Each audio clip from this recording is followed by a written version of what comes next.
தமிழ் பள்ளிகள் எதிர்நோக்கும் சிக்கல்கள் தொடர்பாக இலக்கவியல் அமைச்சர் கோவிந்த் சிங் டியோ கல்வி அமைச்சர் ஃபத்ரினா சீடேக்கை சந்தித்தார். இந்த சந்திப்பு நேற்று நாடாளுமன்றத்தில் நடைபெற்றது. கெடாவில் அமைந்துள்ள கத்தும்பா தோட்ட தமிழ் பள்ளி, பகாங் மாநில ஜெராம் தோட்ட தமிழ் பள்ளி, பினாங்கு சுங்கை பகாக் தமிழ் பள்ளி விவகாரங்கள் பற்றி இக்கூட்டத்தில் கலந்துரையாடப்பட்டதாக தெரிவிக்கப்பட்டுள்ளது. இந்த மூன்று தமிழ் பள்ளிகளின் பிரச்சனைகளுக்கு தீர்வு காண கல்வி அமைச்சின் ஒத்துழைப்பு அவசியம் என்பதை அமைச்சர் ஒப்புக்கொண்டார். கல்வி அமைச்சோடு இணைந்து இப்பள்ளிகளின் பிரச்சனைகளுக்கு தமது தரப்பு நல்லதொரு தீர்வை எட்ட முடியும் என்று தாம் நம்புவதாக அமைச்சர் தமது அறிக்கையில் தெரிவித்தார்.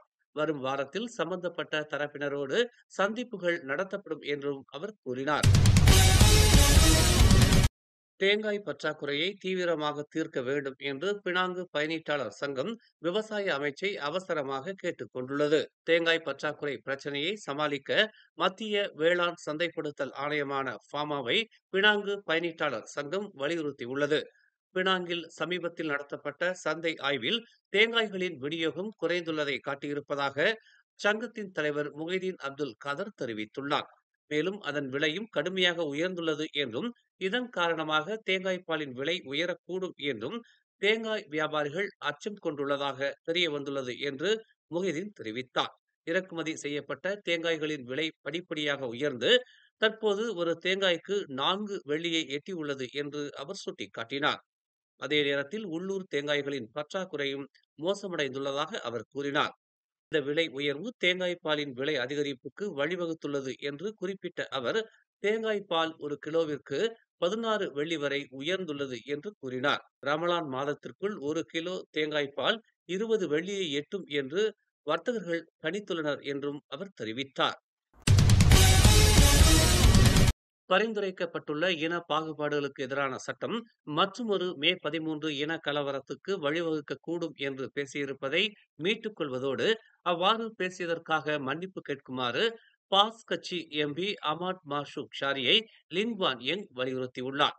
பரிகாத்தான் நேஷனல் கூட்டணியின் பெங்காலான் செப்பா நாடாளுமன்ற உறுப்பினரான அமாட் மாசூக்கின் பேச்சு தீவிர போக்குடையது என்றும் பொறுப்பற்றது என்றும் டிஏபி தலைவரும் முன்னாள் நிதி அமைச்சருமான லிம் தெரிவித்துள்ளார். அமலாக்க தரப்பினர் கைது செய்தால் மிக கடுமையான நடவடிக்கை மேற்கொள்ளப்படுவதை தவிர்க்க தலைநகரில் உள்ள சட்டவிரோத குடியேறிகள் உடனடியாக சரணடையும்படி அறிவுறுத்தப்பட்டுள்ளது. அந்நியர்களின் இருப்பிட கூண்டாக தலைநகரை சுற்றியுள்ள சில இடங்களை கோலாலம்பூர் குடிநுழைவுத்துறை கண்டுபிடித்து விட்டதாக அதன் இயக்குனர் வான் முகமது ஷாஃபி வான் யூசுப் தெரிவித்தார். தலைநகரில் சட்டவிரோத குடியேறிகள் பெரிய அளவில் குவிவதை முறியடிக்க அடிக்கடி அமலாக்க மற்றும் சோதனை நடவடிக்கைகளை கோலாலம்பூர் குடிநுழைவுத்துறை அதிகரிக்கும் என்றும் அவர் தெரிவித்தார். உண்மையில் கண்காணிப்பு நடவடிக்கை மேற்கொள்ளப்பட்ட போது சில இருப்பிடங்களை குடிநுழைவுத்துறை அடையாளம் கண்டு விட்டதாகவும், இதனைத் தொடர்ந்து குறுகிய காலத்தில் நடவடிக்கை மேற்கொள்ளப்படும் என்றும் அவர் எச்சரித்தார். எனவே கடைசி நேரம் வரை காத்திருக்க வேண்டாம் என்றும், காரணம் மிக கடுமையான சட்ட நடவடிக்கை அவர்கள் மீது மேற்கொள்ளப்படும் என்றும் செய்தியாளர்கள் சந்திப்பின் போது முகமது ஷாஃபி வான் யூசுப் குறிப்பிட்டார். தனது பள்ளிக்கு வெளியே வாங்கிய கம்மி மிட்டாயை உட்கொண்டதில் மூச்சு திணறியதால் ஆபத்தான நிலையில் இருந்த 4ஆம் வகுப்பு மாணவர் பரிதாபமாக உயிரிழந்த சம்பவம் பெரும் அதிர்ச்சியை ஏற்படுத்தியுள்ளது. பட்டர்வர்த்தில் உள்ள எஸ்கே சுங்கைதுவாவைச் சேர்ந்த 10 வயது ஃபாமி ஹபீஸ் ஃபக்ருடின் என்ற அம்மாணவன் பினாங்கு மருத்துவமனையில் நேற்று இரவு 11 மணியளவில் காலமானார் என்று பிரீதா ஹரியான் தெரிவித்துள்ளது. 2 உடன்பிறப்புகளில் மூத்தவரான ஃபாமி செவ்வாய்க்கிழமை தனது பள்ளிக்கு வெளியே மிட்டாயை வாங்கியிருந்தார். மிட்டாயை உட்கொண்ட போது அவருக்கு மூச்சு திணறல் ஏற்பட்டுள்ளது. அவர் சரிந்து விழுவதற்கு முன்பு தனது ஆசிரியரை நோக்கி நடந்து சென்றார். மிட்டாய் தொண்டையில் சிக்கிய பிறகு ஆக்சிஜன் பற்றாக்குறையால் ஃபாமியின் முகம் நீல நிறமாக மாறியதாக தெரிவிக்கப்பட்டுள்ளது. மிட்வெள்ளி மெகாமால் அருகே உள்ள ஆற்றில் காணப்பட்டதாக கூறப்படும் 3 மீட்டர் நீளம் கொண்ட முதலைக்கு வனவிலங்கு மற்றும் தேசிய பூங்கா துறையான பெர்ஹெலித்தான் ஒரு பொறியை அமைத்து வருவதாக தெரிவிக்கப்பட்டுள்ளது.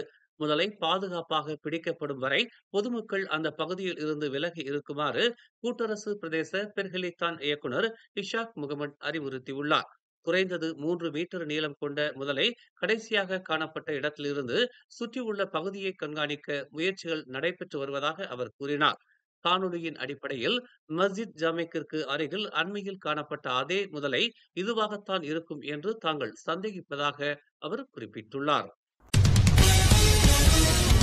மேலும் செய்திகளை தெரிந்து கொள்ள தமிழ் மலர் நாளிதழை பாருங்கள். உடனுக்குடன் செய்திகளை தெரிந்து கொள்ள தமிழ் மலர் இணையதளம், தமிழ் மலர் செயலி மற்றும் மலர் டிவி யூடியூப் சேனலை வலம் வாருங்கள். எங்களோடு இணைந்திருக்க மலர் டிவியை பதிவு செய்து கொள்ளுங்கள்.